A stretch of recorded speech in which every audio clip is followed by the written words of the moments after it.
ನ್ಯೂಸ್ಗೆ ಸ್ವಾಗತ. ನಾನು ಸಾನಿಯಾ. ಬನ್ನಿ ನೋಡೋಣ ಇವತ್ತಿಂದು ಹೊಸ ಅಪ್ಡೇಟ್. ಈಗ ಜಮೀರ್ ಅಹಮದ್ ಅವರು ನಾಗರಿಕತೆ ಮಾಡಿಲ್ಲ ಅಂತ ಹೇಳಿದ್ದಾರೆ. ಸಿಬಿಎಂ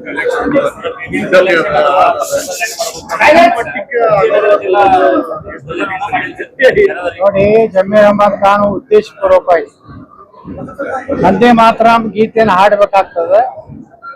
ವಂದೇ ಮಾತರಂಗೆ ಅಪಮಾನ ಮಾಡಲಿಕ್ಕೆ ಮತ್ತು ಈ ದೇಶದ ಪ್ರತಿಯೊಬ್ಬ ನಾಗರಿಕ ನಮ್ಮ ಭಾರತದ ಸ್ವಾತಂತ್ರ್ಯದ ಸಂದರ್ಭದಲ್ಲಿ ಅವನು ಗೌರವ ಸೂಚಿಸುವಂತ ಸಾಮಾನ್ಯ ನಾಗರಿಕಂದು ಕರ್ತವ್ಯ.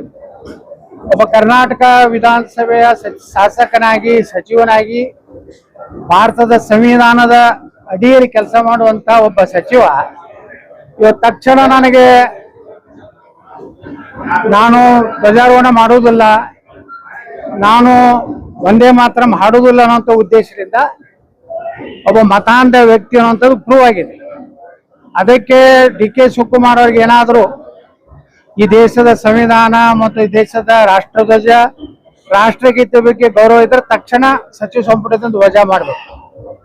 ಯಾಕಂದ್ರೆ ಇದು ಕೆಟ್ಟ ಚಾಳಿ ಬೆಳೀತದೆ.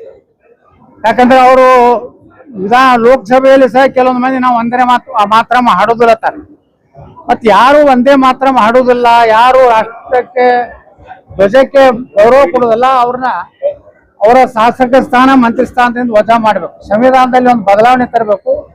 ಡಾಕ್ಟರ್ ಬಾಬಾ ಸಾಹೇಬ್ ಅಂಬೇಡ್ಕರ್ ಬರೆದಂತ ಸಂವಿಧಾನದಲ್ಲಿ ಅಪಮಾನ ಮಾಡಿದ್ರೆ ಅವರ ಶಾಸಕ ಸ್ಥಾನ ಮತ್ತು ಜೀವಾವಧಿಯವರೆಗೆ ಯಾವುದೇ ಚುನಾವಣೆಗೆ ಸ್ಪರ್ಧೆ ಮಾಡದಂತ ಒಂದು ಸಂವಿಧಾನ ತಿದ್ದುಪಡಿ ಅವಶ್ಯ ಇದೆ ಈ ಜಮೀರ್ ಅಹಮದ್ ಖಾನ್ ಪ್ರಕರಣದಿಂದ ಅಂತ ಅನ್ನಿಸ್ತದೆ.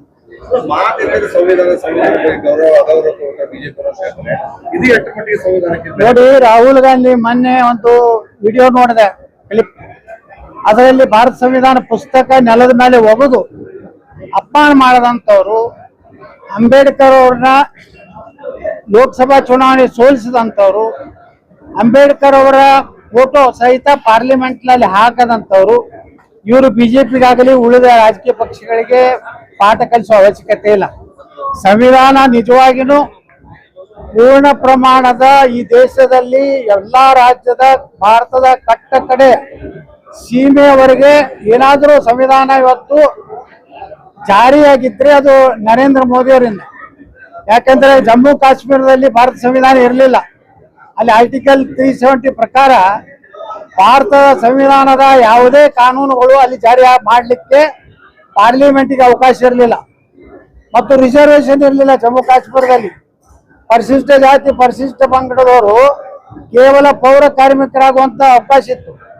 ಈ ಆರ್ಟಿಕಲ್ 370 ತೆಗೆದ ಮೇಲೆ ಇವತ್ತು ನಮ್ಮ ಪರಿಶಿಷ್ಟ ಜಾತಿ ಪರಿಶಿಷ್ಟ ಜನಾಂಗದವರು MLA ಆಗ್ಬೋದು, MP ಆಗ್ಬೋದು, ಗ್ರಾಮ ಪಂಚಾಯತ್ ಆಗ್ಬೋದು, ಮುನ್ಸಿಪಾಲಿಟಿ ಮೆಂಬರ್ ಅಧ್ಯಕ್ಷ ಆಗ್ಬೋದು, ಎಲ್ಲ ವರ್ಗ ಶ್ರೇಣಿಯ ಪ್ರಥಮ ದರ್ಜೆಯ ಅಧಿಕಾರಿ ವರ್ಗದವರೆಗೂ ಸಹ ಮೀಸಲಾತಿ ಯಾರಾದ್ರೂ ಕೊಟ್ಟಿದ್ರೆ ಬಾಬಾ ಸಾಹೇಬ್ ಅಂಬೇಡ್ಕರ್ ಅವರ ಸಂವಿಧಾನ ಯಾರಾದ್ರೂ ಇಡೀ ದೇಶಕ್ಕೆ ಜಾರಿ ಮಾಡಿದ್ರೆ ಅದು ನರೇಂದ್ರ ಮೋದಿ. ಕಾಂಗ್ರೆಸ್ ಯಾವಾಗಲೂ 370 ಪರವಾಗಿತ್ತು. ಅದು ಎಂದು ಭಾರತ ಸಂವಿಧಾನವನ್ನ ಕಾಶ್ಮೀರದಲ್ಲಿ ನಡಿಲಿಕ್ಕೇನೆ ಕೊಟ್ಟಿರ್ಲಿಲ್ಲ. ಹಂಗಾದ್ರೆ ಯಾರು ಸಂವಿಧಾನ ವಿರೋಧಿ, ಯಾರು ಸಂವಿಧಾನ ಪರ ಅನ್ನೋಂಥದ್ದು ದೇಶದ ಜನರ ಮುಂದೆನೆ ಇದೆ.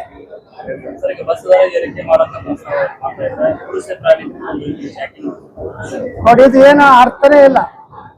ಇಲ್ಲಿ ಮಹಿಳೆಯರಿಗೆ ಉಚಿತ ಕೊಡ್ತಿರ್ತೀರಿ, ಒಂದ್ ಕಡೆ ಪುರುಷರು, ಮಹಿಳೆ ಮತ್ತು ಪುರುಷ ಒಂದೇ ಮನೆ ಇಬ್ರು ಅವರು ಒಬ್ಬ ಗಂಡನ ಕಡೆಯನ್ನು ತಗೊಂಡು ಹೆಂಡತಿ ಕೊಟ್ಟಂಗ ಆಗ್ತದೆ.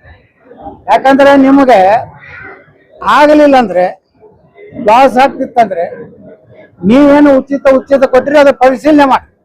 KSRTCಗಳ ಇವತ್ತು ಪಗಾರ ಆಗ್ತಾ ಇಲ್ಲ, ಡ್ರೈವರ್ ಕಂಡಕ್ಟರ್ಗಳು ಸಂಬಳ ಇಲ್ಲ, ಅವರು ಹೆಚ್ಚಿನ ವೇತನಕ್ಕಾಗಿ ಹೋರಾಟ ಮಾಡ್ತಾ ಇದಾರೆ. ಅದರ ಒಂದು ಪರಿಷ್ಕರಣೆ ಇವತ್ತು ನೀವು ಮಾಡ್ತಾ ಇಲ್ಲ.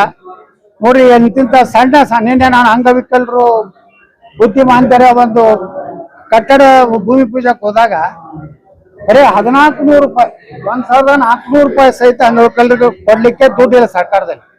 3 ತಿಂಗಳ 4 ತಿಂಗಳ ನಂತರ ಬರ್ತದೆ. ಆ 1400ರಲ್ಲಿ ಏನ್ ಸಾಲ್ತದೆ? ಮತ್ತೀಗ ಅವ್ರಿಗೆ ಇನ್ಕಮ್ ಸರ್ಟಿಫಿಕೇಟ್ ಕೊಡ್ಬೇಕಂತ ಅಂದಾಗ ಸರ್ಕಾರ ದಿವಾಳಿ ಆಗಿದೆ ಸ್ಪಷ್ಟ.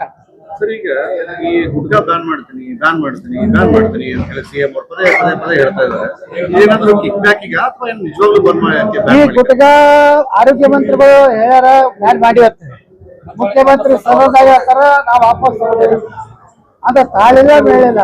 ಆರೋಗ್ಯ ಮಂತ್ರಿ ಜೋಡನೆ ಮುಖ್ಯಮಂತ್ರಿ ಅಂದ್ರ ಈ ಸರ್ಕಾರನಾಗ ಏನು ಬಾಯಿಗೆ ಬಂದಿದ್ ಮಾತಾಡೋದ್ರೆ ನಡೀತದ ಅನ್ನೋಂತ ವಾತಾವರಣ ತಯಾರಾಗಿದೆ. ಗುಟ್ಕಾದ ನೋಡಿ, ಇದು ಈ ಗುಟ್ಕಾ ಯಾಕೆ ಇದು ಬ್ಯಾನ್ ಮಾಡ್ತೀನಿ ಅಂತಾರಂದ್ರೆ, ಇದು ಗುಟ್ಕಾ ಕಂಪನಿಗಳಿಂದ ಏನು ನಾ ಹೇಳಿದಲ್ಲ ಕೋತ್ವಾಲ್ ಟ್ಯಾಕ್ಸ್ ಅಂತ ಹೇಳಿ ಒಂದು ಪ್ರಾರಂಭ ಮಾಡ್ಯಾರ.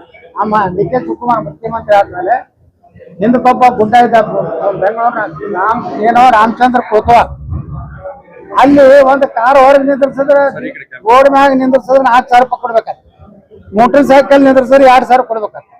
ಇನ್ನು ಗುಟ್ಕಾ ಬ್ಯಾನ್ ಮಾಡ್ತೀನಿ ಅಂತ ಗುಟ್ಕಾ ಎಲ್ಲ ಇಲ್ಲೇ ಮಕ್ಕಳೇ ಅದ. ನಮ್ಮ ಗುಟ್ಕಾ ಕಂಪ್ನಿ ಮಾಲಕ ಸಾಂಗ್ಲಿ ಜಿಲ್ಲಾದಾಗ ಯಾರು ಜೈಸಂಪುರ್ ಕದಾರ, ಅವ್ರ ಕಡೆ ಮಾಮೂಲಿ ಸಲುವಾಗಿ ಮಾಮೂಲಿ ಹೆಚ್ಚು ಮಾಡ್ಕೊಳಕ ಗುಟ್ಕಾ ಬ್ಯಾನ್ ಮಾಡ್ತೀನಿ ಅನ್ನೋದು, ರೊಕ್ಕ ತಗೋದು, ಮುಂದೆ ಏನ್ ಮಾಡೋದು ರೈತರ ಹೆಸರು ಹೇಳೋದು, ಇಲ್ಲ ಅಡಿಕೆ ಬೆಳೆಗಾರ ಹಾನಿ ಆಗ್ತದೆ ಅದಕ್ಕೆ ನಾವು ವಾಪಸ್ ತಗೊಂಡೇವು. ಎಲ್ಲಾ ರೈತರ ಮ್ಯಾಗನೆ ಜೀವನ ನಡೆಸ್ಯಾರ. ಬಿಡದಿ ಒಳಗನು ರೈತರು, ಗುಟ್ಕಾದಾಗೂ ರೈತ. ಹೌದು, ಬೆಂಗಳೂರಿನಾಗ ನೀವು ಒಂದು ಕಾರ್ ಪಾರ್ಕಿಂಗ್ ಹೊರಗೆ ಮಾಡಿದ ಈ ಬಡವರು ಒಂದು ಮೋಟರ್ ಸೈಕಲ್ ತಗೊಂಡಿರ್ತಾರೆ, ಅವ್ರು ಇರುವುದೇ ಮನಿ, ಒಂದು ಬೆಡ್ರೂಮ್ ಇಂದು ಒಂದು ಅಡಿಗೆ ಮನೆ. ನೀವು ಅಲ್ಲಿ ಪಾರ್ಕಿಂಗ್ ಮಾಡ್ಲಾರ್ದೆ ರೋಡ್ ಮ್ಯಾಗ ಮಾಡಿದ್ರೆ 2,000 ರೂಪಾಯಿ ಕೊಡ್ಬೇಕಾದ್ರೆ. ಇದು ಎಲ್ಲಿ ಅಂದ್ರ ಏನಾಗೈತಿ, ಒಂದ್ ಕಡೆ ದಿವಾಳಿ ಆಗೈತಿ ಸರ್ಕಾರ. ಗ್ಯಾರಂಟಿಗಳಿಂದ ದುಡ್ಡಿಲ್ಲ ಸರ್ಕಾರದಾಗ, ಪಗಾರ ಮಾಡ್ಲಕ್ ದುಡ್ಡಿಲ್ಲ, ಯಾವುದೇ ವೇತನ ಪರಿಷ್ಕರಣೆ ಮಾಡ್ಲಕ್ ದುಡ್ಡಿಲ್ಲ, ಸರ್ಕಾರಿ ನೇಮಕಾತಿ ಮಾಡ್ಲಿಕ್ಕೆ ದುಡ್ಡಿಲ್ಲ. ಆದ್ರೆ ಇನ್ನೊಂದು ಕಡೆ ಈ ರೀತಿ ಕರ ವಸೂಲಿ ಮಾಡೋಕೆ ಕೆಲಸ ಇದೆ. ಹಣ ಜೋಡಣೆ ರೀ.